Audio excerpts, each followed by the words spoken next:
काय सांगायचं आहे तुम्हाला? नागपूरमध्ये लाडली बहीण योजनेच्या अंतर्गत मोठ्या प्रमाणामध्ये लाडली बहिणीची योजना अर्ज आले. मोठ्या प्रमाणामध्ये मी आकडा सुद्धा सांगतो, त्यांचे अर्ज मान्य झाले आणि लाडली बहिणी योजनेतून त्यांना फायदा होत आहे.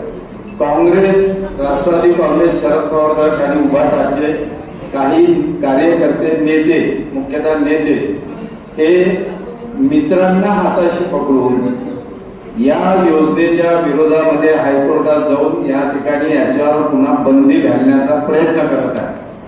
लाडली बहीण योजनेमध्ये घरकाम करणारे किंवा सामान्य घरातील महिलेला तिच्या संसारात थोडाफार हातभार लागून आणि महिलांचं सक्षमीकरण व्हावं, सबलीकरण व्हावं, सन्मानपूर्वक तिला जगता यावं, तिच्यामध्ये शैक्षणिक दर्जा तिच्या घरच्या मुलीचा उंचावावा, यासाठी महाराष्ट्र सरकारने आणलेली ही योजना आहे. मी माननीय एकनाथराव शिंदे, देवेंद्र फडणवीस साहेब आणि अजित पवार दादांचं जिल्हा भाजपच्या वतीनं अभिनंदन करतो आणि काँग्रेसवाल्यांनी नागपूर जिल्ह्यातल्या सर्व लाडल्या बहिणींची माफी मागावी, जाहीर माफी मागावी, आपलं नाक रगडावं अशा प्रकारची मागणी करतो. नाव काय, ज्यांनी कमिशन टाकले त्यांचं नाव काय आहे? अनिल वडपल्लीवार हे ते पिटिशन टाकणारे आपल्या जिल्ह्यातील सर्वांना माहीत असलेले काँग्रेसचे कार्यकर्ते आहेत आणि त्यांचे मित्र, ते कोणाचे मित्र हे माहिती आपल्याला. सुनील केदार साहेब जे काँग्रेसचे नेते आहेत, त्यांचे ते परमप्रिय मित्र आहे अनिल वडपल्लीवार. आज नाना पटोले म्हटलं की वडपल्लीवारजी काँग्रेसशी संबंधित नाही, काँग्रेसचे सदस्य आहे. नाना भाऊंना ते सन्मान्य अध्यक्ष आहेत त्यांच्या पक्षाचे. नाना भाऊ अध्यक्षाच्या आडून अनेक गोष्टी या काँग्रेसमध्ये चालत असतात. मला वाटतं नाना भाऊ काँग्रेस अजूनही ठीकठाक करण्याची गरज आहे. थँक्यू, धन्यवाद.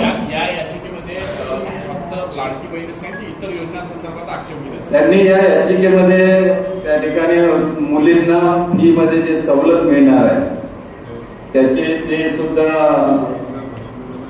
ते बघा, अनिल वडपल्लीवार जे भाषण देत आहे आणि काँग्रेसचे नेते सुनील केदार साहेब बाजूला बसलेले आहेत. असे अनेक फोटो आहेत जे अत्यंत दोघं परमप्रिय मित्र आहे आणि त्यामुळे अनिल वडपल्लीवारने याचिका करणं आणि सुनील केदार करणं त्यात फरक आहे. त्यामुळे सुनील केदार काँग्रेसचे नेते म्हणजे एका अर्थाने काँग्रेसच हे आमच्या लाडल्या बहिणीच्या संसाराच्या आड येत आहे. त्यामुळे त्यांनी या ठिकाणी जमिनीवर नाक रगडून लाडल्या बहिणीची मागणी मागावी अशी मागणी आज भारतीय जनता पार्टी नागपूर जिल्ह्याच्या वतीने आम्ही करेल.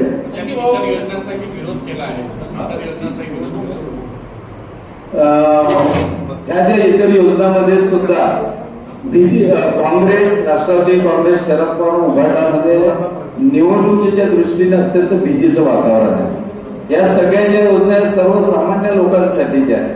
त्या मुलींना मोफत शिक्षण मिळणं, का सामान्य घरच्या मुलीने MBBS होऊ नये, इंजिनियर होऊ नये, तिची आर्थिक स्थिती नाही म्हणून तिला मदत मिळावी अशा प्रकारचा सरकारचा निर्णय.